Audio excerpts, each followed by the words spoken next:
Good afternoon and welcome to Citizen Airwire, the platform where we speak truth to power. We're back again. We just want to try and really emphasize one or two things. It's very important. Uh, like I said, a lot of what we'll be talking about is going to be a lot of achievements by the late sage Pa Chief Obafemi Awolowo. May his soul rest in peace.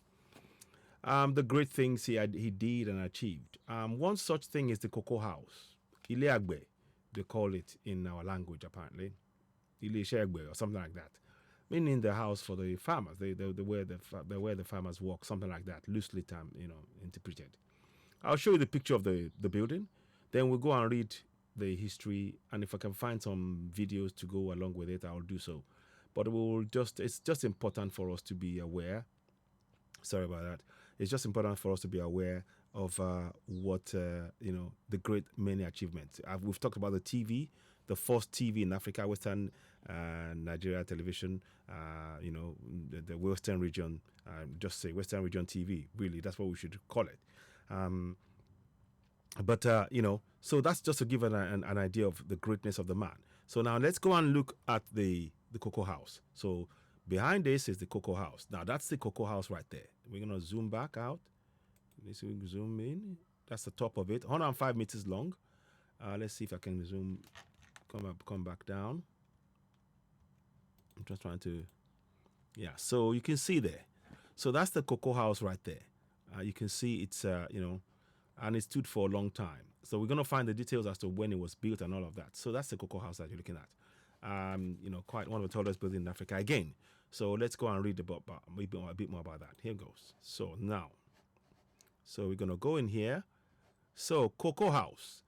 So it was completed in 1965.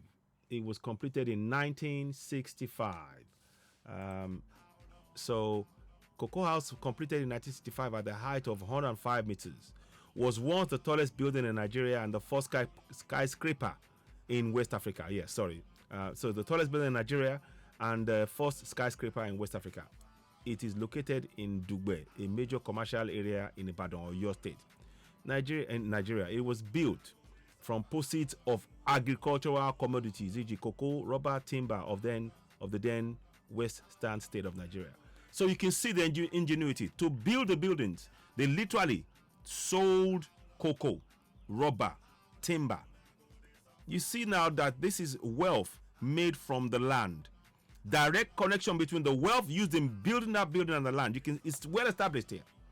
This is no magic, no external, nothing. Just built purely from the resources of the land. And this is what we have been lacking and missing. And that's why it's very good to go and look at histories like this. And that is why the great man, the great visionary, I will bring his picture, Chief Obafemi Awolowo, a great man. May his soul continue to rest in peace.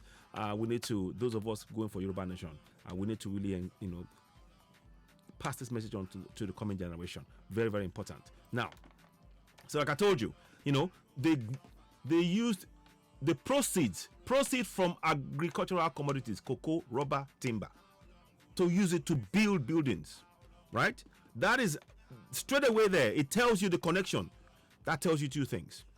The farming is a rich source of income for us, and we mustn't neglect it. We have to go back to farming.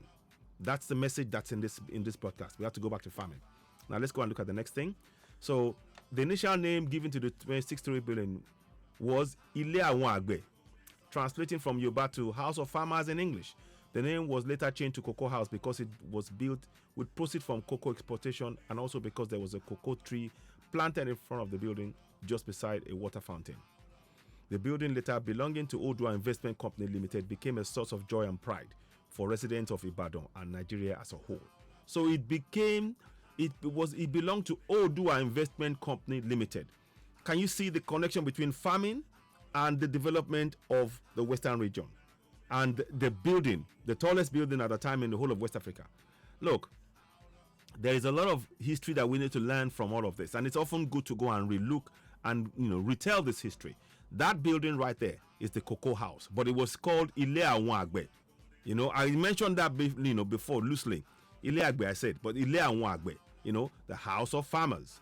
Very, very important historical building. And it was where a lot of the wealth that was made from cocoa, from rubber, from timber, was invested into the Western region by having the cocoa house. So they had a building. Now, so the building belonging to Odua Investment Company became a source of pride and joy for the resident of Ibadan and Nigeria as a whole. So can you see? These are many, many things that this great man did.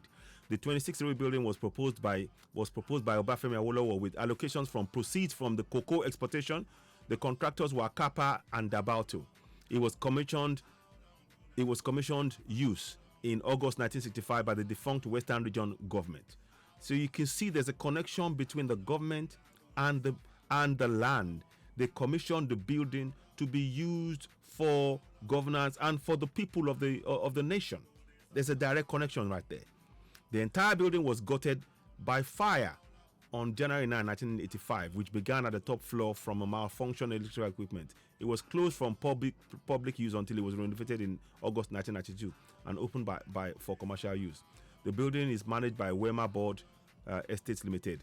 It is a subsidiary of Odua Group of Companies. It is the property of Odua Investment Company Limited.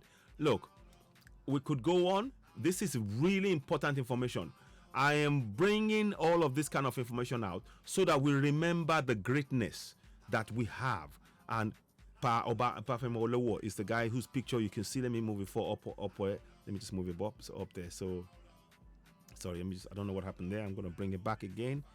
So I am trying to bring to us the greatness of our Obafemi Awolowo. Let me just got it now. So got it. So you're gonna see. So that's the picture of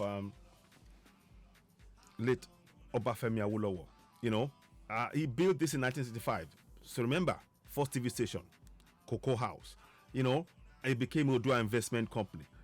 And it's still in existence till today. That's the legacy of the man. This is telling us that we can achieve this Yoruba nation using great the history of great men like late Chief Obafemi Awolowo. We can use this to inspire the coming generation to do something great for their people. He was thinking in terms of the collective benefit for the community, and that's what drove him to achieve those things. He also did healthcare, free healthcare. I'm going to try and look into that. He did free healthcare, free education. All of this was under late Chief Obafemi Awolowo. The many successes that he achieved obviously became a threat to those who are trying to undermine him, and those whose agenda was a direct threat to the agenda of keeping the entire country enslaved. And they ultimately did a few things to make sure that he wasn't able to achieve the ultimate thing for him, which was to get Nigeria and to become the president of Nigeria, because they didn't want that. But you can see the antecedents of the man. Had he been the president of Nigeria, had he been allowed to achieve that, that would be a great country. But we don't. It's never going to happen. Let's just be very, very clear about that, because the forces massed against that is just not, because they don't want that. They just want it to be a resource collection center. And he was seen as a threat to their ultimate plan, the colonials, to be honest with you. But I just want us to, when you're looking at this broadcast, we're talking about the history of Cocoa House. Ile Awon Agbe turned into Cocoa House. It was burned down, and it was rebuilt in 2000 and let me see.